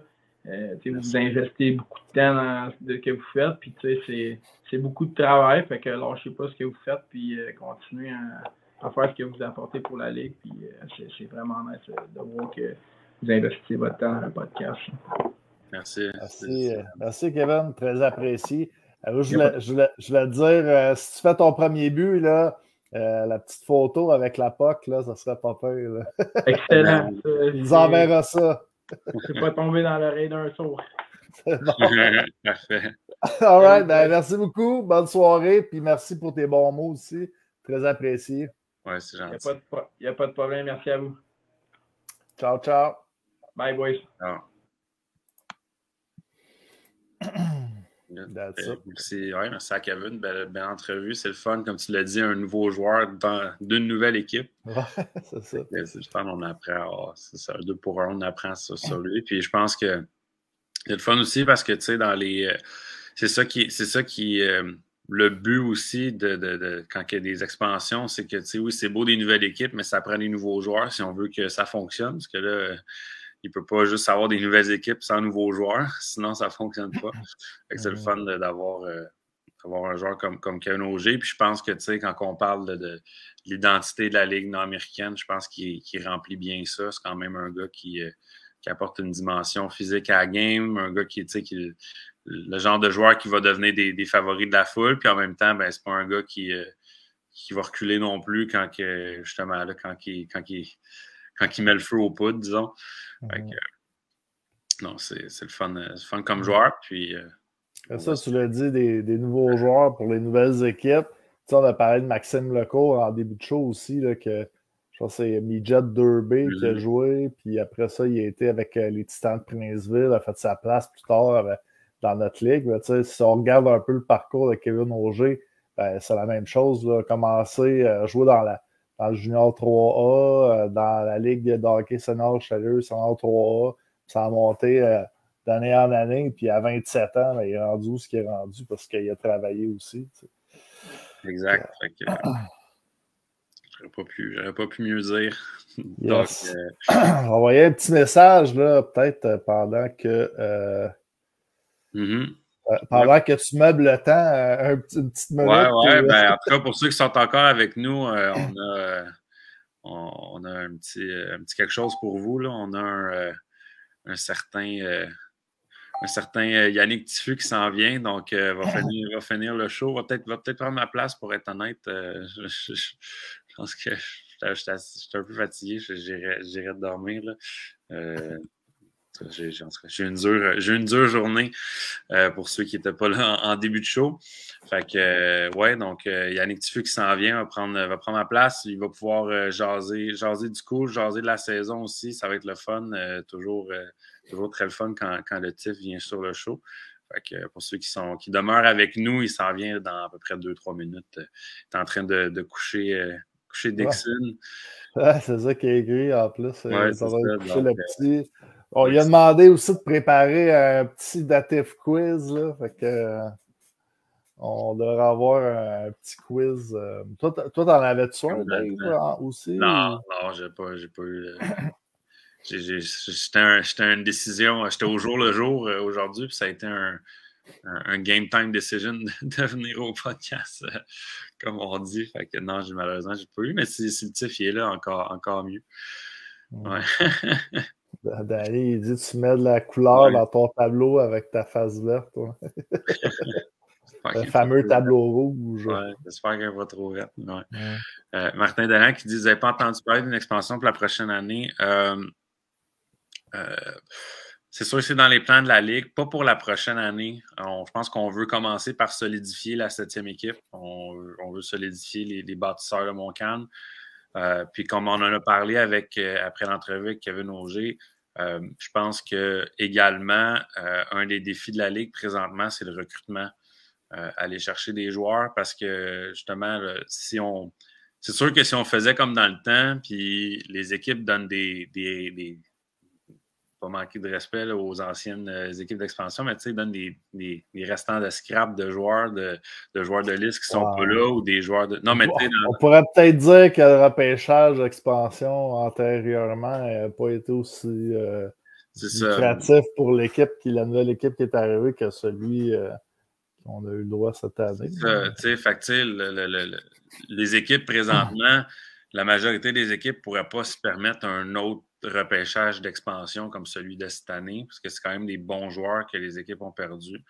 Fait que je pense que le but, c'est de stabiliser la 7e équipe, d'aller chercher d'autres joueurs, d'autres nouveaux joueurs, puis d'ici 1 an ou 2, d'aller chercher la 8e équipe. Puis je pense que c'est pas mal ça le but de la Ligue présentement, là, parce que c'est sûr que le chiffre magique, c'est 8 équipes, mais c'est ça. Je pense que présentement, la Ligue veut stabiliser la 7e, puis après ça, ils vont aller chercher la 8e, justement. Parce que justement, pour que c'est ça, tu sais, c'est facile à porter les équipes quand les repêchages d'expansion, on laisse pas de joueurs partir pratiquement.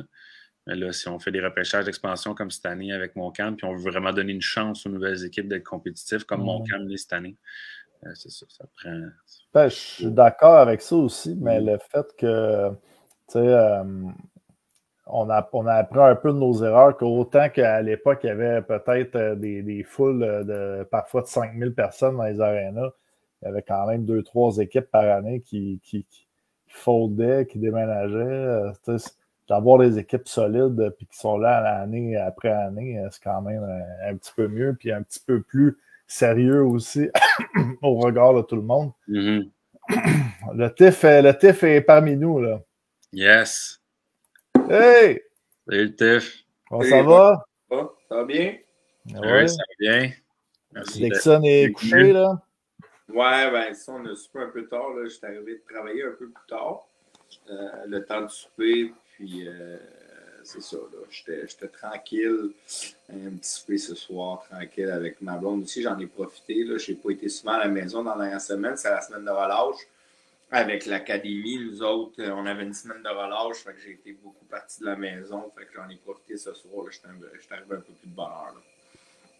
Une semaine de relâche à travailler ou une semaine de relâche? Oui, mais l'académie de hockey des pros, où est-ce que je travaille, là, j'en ai souvent dit, l'académie sur la Rive-Sud.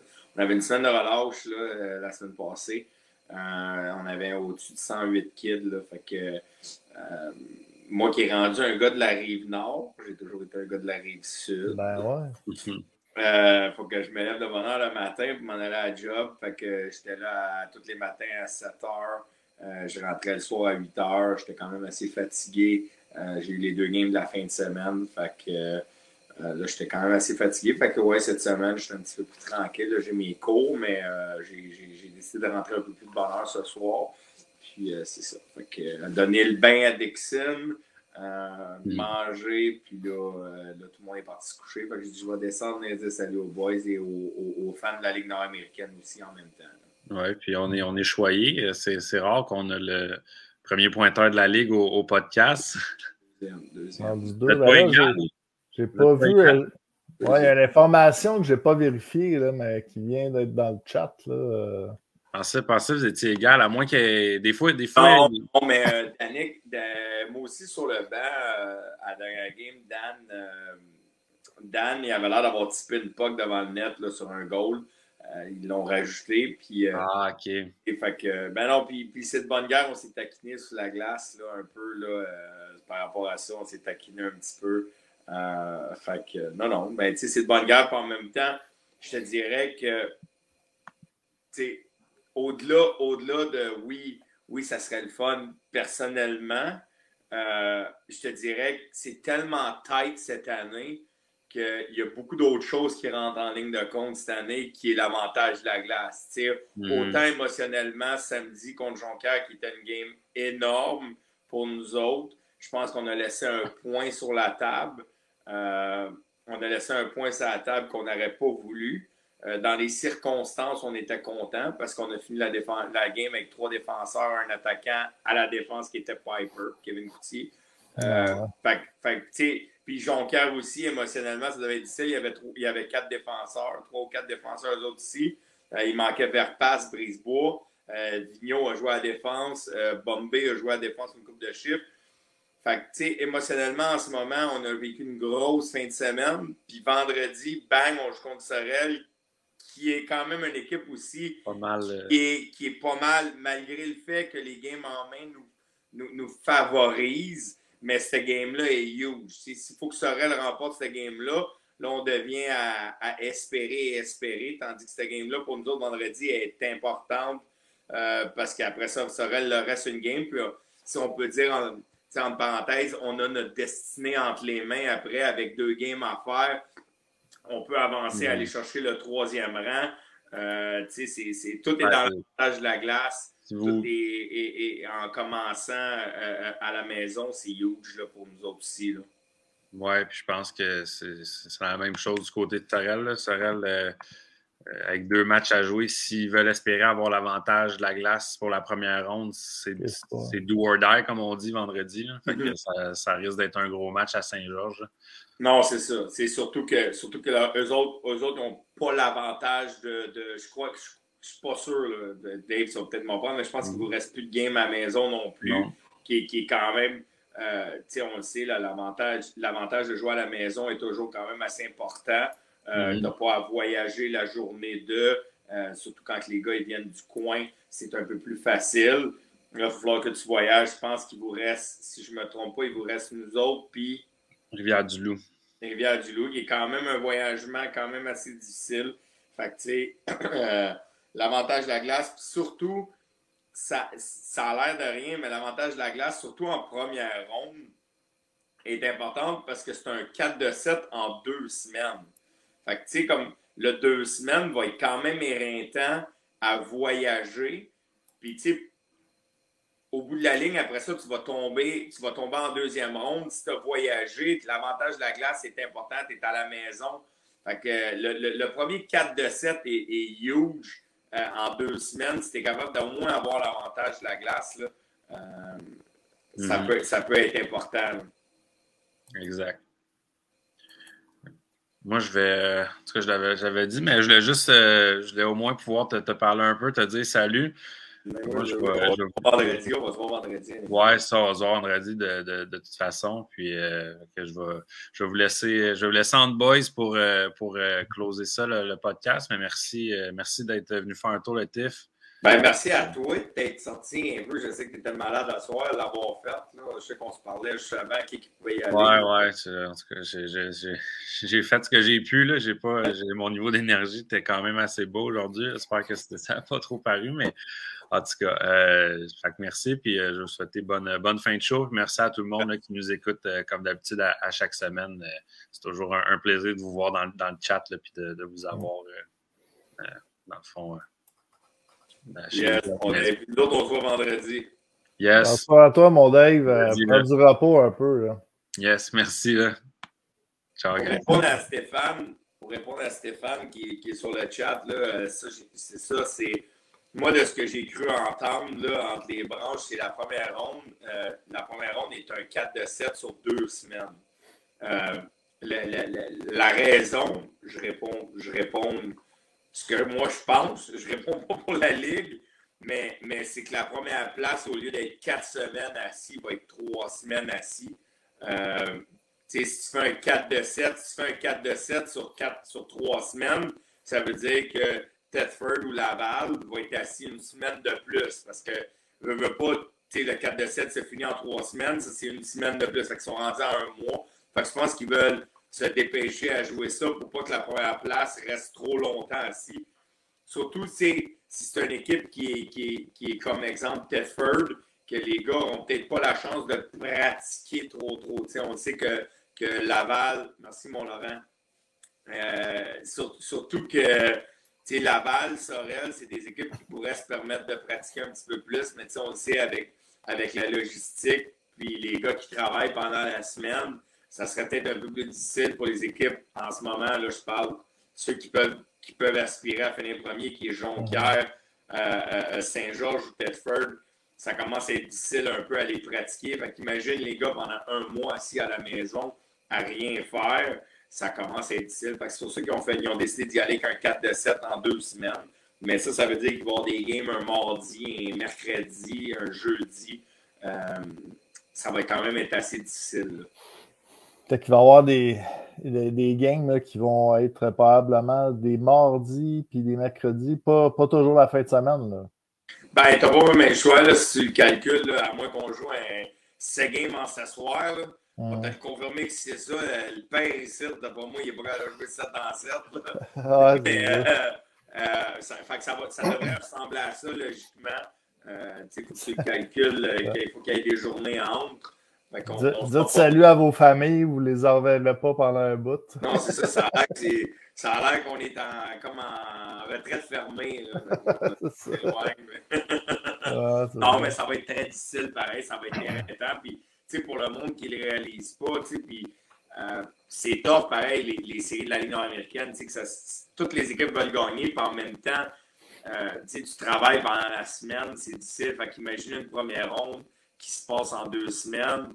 Le monde qui nous écoute savent un peu, ils regardent la game, là, c'est du jeu physique, c'est difficile mentalement, c'est difficile émotionnellement. Tu finis ta game, il faut que tu tournes la page parce qu'il faut peut-être travailler, mais en même temps, dans 2 jours, tu as un autre game. C'est très difficile. Là. C'est éreintant comme tournoi printanier pour nous autres. Là. Chapeau aux équipes qui gagnent, mais chapeau à tous les joueurs de la Ligue qui le font. Il n'y a rien de facile dans ça. Là. Moi, j'ai quand même une question là, par rapport à ça. À ce moment-ci de l'année, il vous reste 3 parties là, à faire la saison. Si on regarde le classement qui est tellement serré entre les équipes, puis d'un autre côté, on a peut-être des joueurs là, qui ont des petits bobos à guérir, ces choses-là. C'est quand même un méchant dilemme. Est-ce qu'on garde la pédale dans le tapis, arriver là, sur le même beat là, rendu en série éliminatoire où on prend le temps un petit peu de soigner les bobos, puis jouer une game normale, puis pas normale dans le sens de poche, là, mais de pas se tuer non plus. Là. Sérieux, Seb, c'est une bonne question. Parce que je suis pas mal sûr que ça arrive dans toutes les équipes en ce moment. Là. Parce qu'il y a beaucoup de blessés, là. Tu disais que vous étiez fini à 3, Def. On a parlé. C'est ça. Il n'y a personne à 100% en ce moment. Puis, tu sais, puis cette année, ce qui est difficile, tu viens de le dire, c'est qu'il y a tellement de parité dans la ligue que ça va probablement se ramasser au samedi soir. Je pense que la saison finit quoi, le 17 mars, je pense, qui est Thetford Laval, qui va être pour la première place. T'sais, soyons francs, ça va probablement se finir ce soir-là. Fait oui, mentalement, pour les gars, c'est difficile de dire je m'en vais jouer une game, puis je sais qu'il y a encore un enjeu, puis je veux pas me blesser, mais je veux jouer. Les gars, je vais te le dire, ben franchement, c'est pas comme les années passées. Comme l'année passée à Saint-Georges, la dernière fin de semaine de l'année, on jouait contre Rivière-du-Loup. Les 2 games ne valaient rien dire. On savait où on finissait, on savait où Rivière-du-Loup jouait. Ils finissaient. Fait que pour nous autres, on s'en foutait, eux autres s'en foutaient, personne ne voulait se blesser. Là, ça va être très difficile parce que j'ai l'impression que le finish line va être important, que toutes les games vont être importantes. Puis rendu là, tu parleras à tous les coachs dans la ligue. D'après moi, ils vont dire au gars, j'aimerais mieux que tu te reposes pour les séries. Puis le gars va dire, mais moi, je veux jouer parce que l'équipe se bat pour un avantage de la glace. Fait que rendu là, c'est quand même assez difficile le gérer. Mais, tu sais, down the road, on le fait pour la passion. Puis c'est exactement ce que je viens de dire. C'est pas facile. Les gars travaillent pendant la semaine. C'est pas comme si, exemple, dans les nationales, dans les Ligue américaine, dans l'East Coast, les gars se blessent. Pendant la semaine, ils font du treatment day. C'est comme toute la semaine, ils n'embarquent pas sur la glace, ils sont juste en traitement. T'sais, ça va vite. Là, le gars, il n'a pas le temps de se traiter. Il faut qu'il ait travaillé de 9 à 5.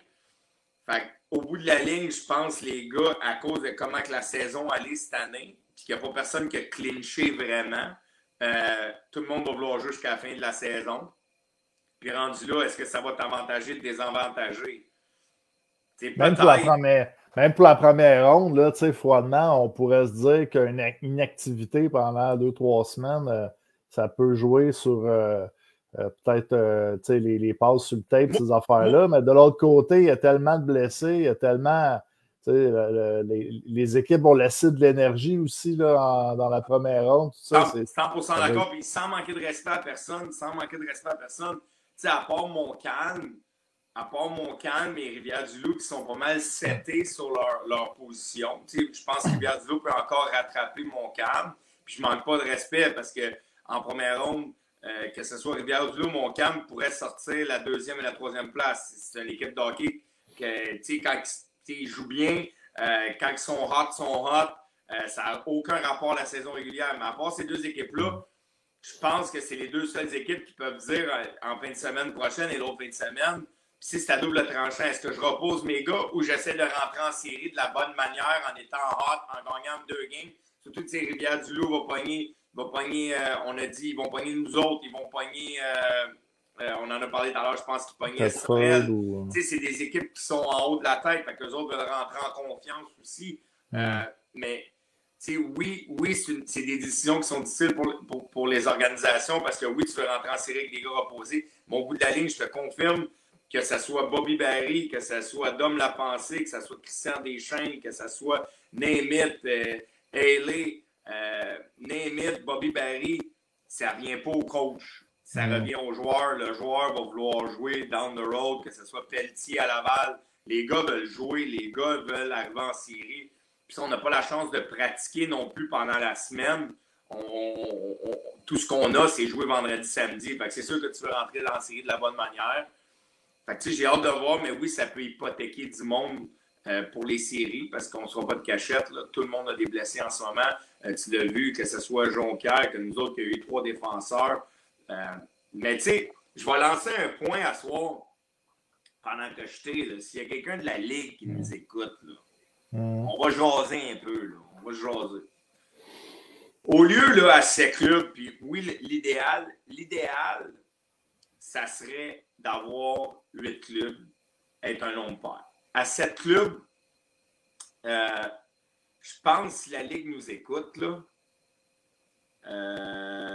ça serait bon de ne pas faire des une game. De prévoir 3 semaines dans l'année pour que les joueurs soit se reposent, soit vont en vacances. Parce qu'on a des familles.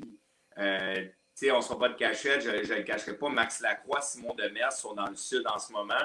Ils ont le droit, puis c'est des vacances. C'est des vacances, puis les gars ont le droit et on travaille pendant l'année. Mais au lieu de faire des une game comme Saint-Georges, on était dans les 3 dernières semaines avant qu'on joue 2 games, on jouait des une game, des une game, des une game. Moi, je favoriserais 3 semaines de congé par année. Que tu ne joues pas pendant la fin de semaine. Fait que les gars pourraient se planifier des vacances, pourraient se reposer. Surtout que c'est éreintant avec la job du lundi au vendredi, partir, jouer. Fait qu'au lieu de jouer des une game, moi, je skipperais. Fait que tout le monde jouerait tout le temps. On va tout le temps jouer 2 games par fin de semaine. Une game à la maison, une game sur la route. Mais on aurait des fins de semaine de congé qui nous permettraient aux gars de se reposer, être en famille avec les enfants, pouvoir prendre des vacances. Moi, je lance ça comme ça. C'est quelqu'un qui nous écoute de la Ligue. Je pense que c'est quelque chose qu'on pourrait... Oui, l'idéal, ça serait qu'on tombe à 8 clubs, soyons francs. Mais si on est pour rester à ces clubs, moi, je donnerais des vacances aux gars, je donnerais la chance de se reposer. Ça leur ferait du bien aussi mentalement. Puis je pense que le produit serait meilleur sur la glace aussi. Les gars, ils auraient le temps de se reposer avec la job, la ci, le ça. Moi, je lance l'idée. Peut-être que je suis fou, mais j'ai lancé l'idée, elle est faite. Fait que s'il y a quelqu'un de la Ligue qui nous écoute, peut-être à repenser pour l'année prochaine. Bon. C'est lancé dans l'univers, voyons voir. C'est comme lancer la bouteille dans la mer, là. Fait qu'on va voir s'il y a quelqu'un qui l'attrape au bout. Il y a un message qui va se rendre, mais non, mais je pense que la Ligue fait des efforts incroyables, puis ils mettent un produit, puis ils nous permettent de jouer. Mais comme on dit, aussi, il y a toujours place à l'amélioration, puis il y a toujours des choses qu'on peut faire pour que les joueurs offrent un meilleur produit, puis je pense qu'ils le font en ce moment, ils nous permettent d'être excusez, que ce soit les tempêtes de neige, que ce soit les tempêtes de neige, ils ne nous mettent pas en danger. S'il y a des choses, si la température n'est pas bonne, ils reportent les matchs. Comme la game qu'on a eue dimanche passé à Montcalm, c'est une game remise à cause de la température. Chapeau. Mais on peut toujours aller de l'avant avec la Ligue puis nous permettre d'être aussi encore plus, si je pourrais dire, meilleur sur la glace, être plus reposé, avoir des aliments. C'est le fun pareil, mais en fin de semaine, tu regardes Jonquière contre nous autres qui a trois défenseurs. Nous autres, on a 3 défenseurs. À un moment donné, c'est quand même assez difficile là, pour les gars. Là. Justement, il y a une question dans le chat de Mathieu Ricard, alias El Cousin, qui demande est-ce que tu sais si Raphaël Maheu pourrait donner un coup de main là, pour la fin de la saison avec les blessés qu'il y a? Je sais que Raph avec la job. Je peux te dire que tu n'es pas au courant aussi des dossiers. Non. Hein? Raph avec la job, le voyagement. C'est plus difficile. Raph a déménagé à Jonquière, fait que c'est un petit peu plus difficile de ce côté-là là, pour venir. Raph, je pense que c'est un défenseur de qualité dans la Ligue. C'est un défenseur qui pourrait être dans le top 2 facile de la Ligue à n'importe où dans la Ligue, top 3, top 2. Puis avec la job, il a déménagé à Jonquière. Fait que, oui, il y a des décisions qui se prennent des fois par rapport à ça. On parlait de santé aussi. Le voyagement est toujours difficile, puis il voyage tout seul. Fait que pour lui, on parlait de santé, il y a la santé mentale aussi. Là, si tu n'es pas prête à faire autant de voyages. Tu n'es pas prête à faire la route aussi. C'est pas évident non plus. Ouais, ça fait partie de la réalité des joueurs de la Ligue. Là. All right. Y avait-tu un autre petit sujet que tu voulais jaser ou on y allait avec le dative quiz? Ah ben ouais, tu me prends dépourvu, man. J'ai essayé de faire un dative quiz. Je sais pas s'il y a du monde. J'ai été occupé pas mal. Je sais pas s'il y a du monde qui a des questions. Moi, j'étais venu pour répondre aux questions aussi. Là. Ça faisait longtemps que je n'avais pas jasé avec le universe de la Ligue nord-américaine, les fans. Là. J'espère que le monde est excité en fin de saison. Pour de vrai, en 7 ans dans la Ligue, là, je vais être franc. C'est une des années qui est quand même assez le fun à jouer parce que il y a tellement de parité, c'est fou. Ça fait longtemps, moi en tout cas, en 7 ans que j'étais dans la ligue, c'est la première fois que je vois que down the road, on arrive, l'année passée, on sait, Tedford Man était vraiment tout seul. Là, il y avait déjà la bannière au haut du centre Mario Gosselin, il y avait 20 games de jouer, là, soyons francs. Non, mais c'est vrai, là, c'était comme tellement. Cette année, je suis quand même excité pour le fan, pour le nombre qui nous écoute, pour les fans de la Ligue nord-américaine. C'est quand même une ligue cette année qui a une belle parité. Que c'est à tous les soirs, c'est pas trop. Ça serait difficile de dire si c'est lui qui va gagner, c'est pas lui qui va gagner. Le classement change à chaque semaine aussi. Là. Je fais des petits tableaux de classement. Le 2 rendu 6, le 1 rendu 3. Non, je te dis, cette année, je trouve que j'ai hâte que les séries commencent. Il n'y a pas de match-up que, exemple, à Saint-Georges, on se dit, on aimerait ça pogner eux autres. Je veux dire, il n'y a pas personne que tu te dis, ça va être un walk in the park. C'est toutes des équipes qui peuvent se battre. On l'a vu pendant l'année, il n'y a pas personne qui même si tu regardes Rivière-du-Loup et Montcalm, il s'agissait que pendant la saison, tu aies un mauvais stretch de game, puis là, tu te ramassais un petit peu vers le bas, mais ça fait pas de Rivière-du-Loup et Montcalm des équipes qui sont moins fortes. C'est juste qu'ils ont peut-être eu un stretch pendant l'année qui était plus difficile, puis là, ils se sont distancés un peu. On se souvient, Montcalm, il n'y a pas longtemps, était à 1 point de nous autres, était à 6 points de la 2e place. Ils ont eu un petit mauvais stretch, puis ça s'est écarté, mais tu vas rentrer en série, je veux dire, t'es quand même, tu sais que tu peux gagner contre la 2e, la 3e place. C'est quelque chose que tu peux aspirer. Fait que cette année, je pense que les séries vont être quand même, je ne serais pas surpris qu'il y ait des surprises. Tout le monde est un peu hypothéqué avec les blessures, les ci, les ça.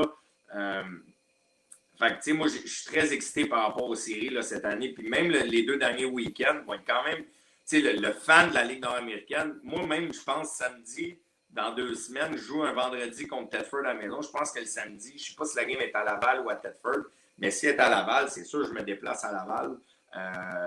Laval-Tedford à la maison, probablement pour la première place. Les 2 dernières semaines vont être quand même très excitants. Là. Il y a Mathieu Ricard qui demande est-ce qu'il y a un joueur qui te surprend cette année? Un joueur qui me surprend cette année. Dans la Ligue, ouais. Je te dirais, parce que là, je vais avoir l'air favoritisme un peu. Tu peux dire un gars de ton équipe. Là, quand même, le Cool FM qui a eu quelques joueurs là, qui ont été des nouveaux joueurs qui ont des belles surprises, là, mais. Je vais peut-être sembler favoritiste avec Saint-Georges, mais j'ai pas le choix d'y aller avec un invité que vous avez eu dans les dernières semaines. Je pas le choix d'y aller avec Anthony Verrette. Je pense qu'Anthony Verrette, c'est un gars qui a sorti énormément. Il y a tout le temps. Moi, j'ai joué avec à Trois-Rivières. Tu l'appelles plus le Kid Verrette, là? Le Kid. On va l'appeler le Kid Verrette. Le Kid, sérieusement. Personnellement, c'est un gars qui m'impressionne de game en game. Le monde sont peut-être pas au courant, mais il a passé de l'aile, du centre à l'aile. Il a toujours été au centre. On le met à l'aile, puis on dirait que, sans enlever qu'il a joué une coupe de game au centre, là, parce que Max était parti ici, ça, puis il a quand même continué à produire. Mais regardez, sérieusement, le nombre de points qu'il y a ces dernières games, c'est phénoménal. C'est à coup de 4 points, 5 points. C'est pas juste ça, c'est le 200 pieds game, là, le 200 game. Là. Il est bon à piquer, il fait un peu de tout. Moi, personnellement, Anthony Verrette m'impressionne. C'est sûr que je suis toujours fasciné par un Maxime Messenauer à Laval. Moi, personnellement, c'est un joueur que j'aime beaucoup regarder jouer. C'est un gars qui joue la game tellement de la bonne manière. C'est impressionnant de jouer contre lui. Il n'a pas joué un sale pour rien. Mais tu sais, dire qu'il m'impressionne cette année, il m'impressionnait l'année passée, mais il m'impressionnait l'année d'avant. Je veux dire, il m'impressionne un peu à toutes les années. Mais sérieusement, Anthony Verrette cette année, c'est comme. Je savais qu'il était bon, mais cette année, c'est incroyable ce qu'il fait. Là. Surtout depuis à peu près un mois et demi, 2 mois. Là, il roule à un rythme d'enfer. Oui, puis on parle au niveau du classement, c'est serré. Au niveau du classement des pointeurs aussi, c'est serré. Quand même, sans dire que c'est un exploit, mais quand on dit le père est encore capable, c'est aussi, j'imagine, je te connais un peu assez pour le savoir que tu regardes peut-être la colonne un peu, mais au bout de la ligue, qu'est-ce que tu veux? C'est la victoire de ton équipe. Là, puis si ça arrive, ça arrive. Là. Ben, si ça arrive, ça arrive. Mais tu sais, au bout de la ligue, je suis rendu à 38 ans. Puis tu sais, un championnat, ça fait 7 ans que je suis dans la ligue. 6 si j'enlève le COVID, là, ça fait 7, mais 6 combinés. Oui, j'aimerais ça gagner un championnat. Gagner un championnat, je l'ai fait en 2013 quand j'étais dans East Coast. Ça fait quand même assez longtemps, c'est quasiment 10 ans. J'aimerais ça. Il m'en reste moins qu'il m'en restait. Peut-être à cet âge-là, tu y vas année après année. Je veux dire, cette année, je vais finir, puis l'année prochaine, on verra, puis l'autre année d'après, on verra. Mais oui, j'aimerais ça, mais oui, ça serait le fun, mais gagner un championnat des marqueurs, tu ne le fais pas tout seul. Je veux dire, que ce soit Max Lacroix cette année qui a rebondi incroyablement sur ma ligne, que je me sens bien avec, Anthony Verrette, ces gars-là m'aident. Je veux dire, c'est facile de jouer avec ces gars-là. Tout se fait facilement. Puis cette année à Saint-Georges, personnellement, je crois qu'on a une équipe qui peut aspirer, avec Francis Paré qui vient de rentrer dans l'équation. Il y a un peu de tout. Là. Toutes les pièces se sont mis, toutes les pièces du puzzle se sont mises en bonne place. Oui, je te dirais que gagner un championnat des marqueurs, mais pas gagner une coupe, je traderais une coupe pour un championnat des marqueurs. Je la prendrais la coupe demain matin, je serais très heureux. Puis c'est pas ça qui est important. Au bout de la ligne, je veux vraiment. Quand je suis rentré à Saint-Georges le 7 ans, je l'ai dit, moi je m'en vais de là quand je gagne une coupe. Puis c'est ça que je veux, c'est gagner une coupe à Saint-Georges, la ramener à la ville. Ça fait des années qu'ils n'ont pas eu une. Fait que, je vais tout mettre en œuvre pour essayer. Puis c'est la manière que je veux jouer. Je pense. Le monde va rire de moi, mais est-ce que je suis le plus fier? Puis Serge, il ne nous écoute pas parce que Serge, d'après moi, il ne comprend pas comment ça marche, là, Facebook et les podcasts. Là. Mais Serge, j'en ai parlé l'autre fois, ce qui me rend le plus fier en ce moment, c'est que je suis plus 11. Puis j'ai jamais été un gars très défensif. Puis je pense que je prends soin de ma zone défensive cette année. J'essaie d'amener une dimension différente. Fait que, si je suis capable d'amener cette petite chose-là en série, parce que je sais que ça soit ça à 2 ou ça à 3 avec les Chagnons, peu importe qui joue veillette, on est capable d'amener de l'offensive des 3 lignes. Fait que, au bout de la ligne, mes plus et mes moins sont beaucoup plus valorisants pour moi en ce moment que le reste. Là. Je parle pas de gagner un championnat, mais les stats personnels, je pense que les plus et moins sont quelque chose de très valorisant pour moi en ce moment. Là. Maxime Duquet qui parle de ta protection de rondelles hors pair également. C'est de quoi que j'ai toujours, travaillé. Là. J'aime ça. Je regarde Sidney Crosby, je regarde les gars protéger la rondelle. Je trouve ça impressionnant. Puis je pense que ça fait partie de la game. Là. Si tu n'es pas capable de protéger ta rondelle, tu as bien beau avoir des bons skills, mais il faut que tu protèges ta rondelle. Fait, c'est de quoi que je mets beaucoup d'emphase. Là. Si je suis capable de protéger ma rondelle, je le fais depuis que je suis jeune. J'aime ça. Fait que, non, mais merci, Max, 100%. Merci. N'oubliez pas d'écouter le dimanche, hein, la sauce de hockey le dimanche. Ouais, c'est ça. Le podcast Hockey sur demande aussi, qui est sur la page de la sauce du hockey, qu'on parle un petit peu plus du Canadien. En fait, je dis on, exclut la personne qui parle. C'est davantage Maxime Duquet, Stéphane Grenier, puis le TIF qui vient faire des petits tours. Yeah. Donc, peut-être en terminant, un petit mot là, pour les matchs qui restent, là, le dernier sprint final. Là, peut-être un mot que tu aurais à dire aux partisans. Soyez, j'en parlais tout à l'heure, mais soyez dans les arénas, remplissez les buildings, que ce soit à Laval, Thetford, Jonquière, Rivière-du-Loup, Montcalm, Sorel, Saint-Georges, Rivière-du-Loup. Soyez dans les amphithéâtres. C'est huge pour les gars. Puis je suis sûr que je parle au nom de tous les gars dans la ligue. C'est toujours le fun d'avoir une bonne crowd. C'est le fun quand vous nous encouragez. Comme je vous dis, là, samedi, le 17 mars, je pense que la dernière game de l'année, si je ne me trompe pas, Seb, Thetford de Laval, ça va être des bonnes games jusqu'à la fin. Il n'y aura pas de game qui ne sera pas le fun. Après ça, les séries vont commencer. Je pense que c'est une belle année pour la Ligue nord-américaine. Une très belle année de parité. On ne sait pas. Il n'y a pas personne qui peut gager et dire oui, je sais que le monde va écrire. Fan de Laval va dire c'est Laval va gagner. Thetford va dire c'est Thetford. Saint-Georges va dire c'est Saint-Georges. Mais il n'y a pas personne qui peut dire qu'il va gagner. Ça va vraiment jouer sur la glace. L'année passée, on ne sera pas de cachette. Thetford partait avec un avance. Puis, tout le monde disait un peu. Samedi le 18, pétrolier assurantiel. Vendredi, c'est 17. Mais l'année passée, Thetford, tout le monde savait qu'il partait qu'un avance. On les avait vus cruiser dans la saison. Mais tu regardes Sorel dans les 10 dernières games, ils sont à peu près 8-2. Tout le monde reprend un peu du poids de la bête. Fait que pour les fans, soyez présents. Je vous le dis, c'est huge. On a des bonnes attendances. Jonquière, ça faisait longtemps que je n'avais pas vu ça à Jonquière. Les attendances sont venus au-dessus de 2000. Laval, c'est le fun, il y a du monde. Que ce soit nous autres à Saint-Georges, soyez dans les amphithéâtres, encouragez vos équipes, encouragez la Ligue nord-américaine. On a besoin de vous autres. Je sais que ça sonne cliché, mais c'est vrai, je parle du fond du cœur. Si on veut avoir des ligues pour les années qui s'en viennent, surtout avec ce qu'on vient d'annoncer qu'il n'y a plus de bataille dans la Ligue junior majeure du Québec, mais en tout cas, c'est un débat, on en parlera plus tard. Mais, c'est pas fait encore, là, mais c'est un vote qui a été fait. Là.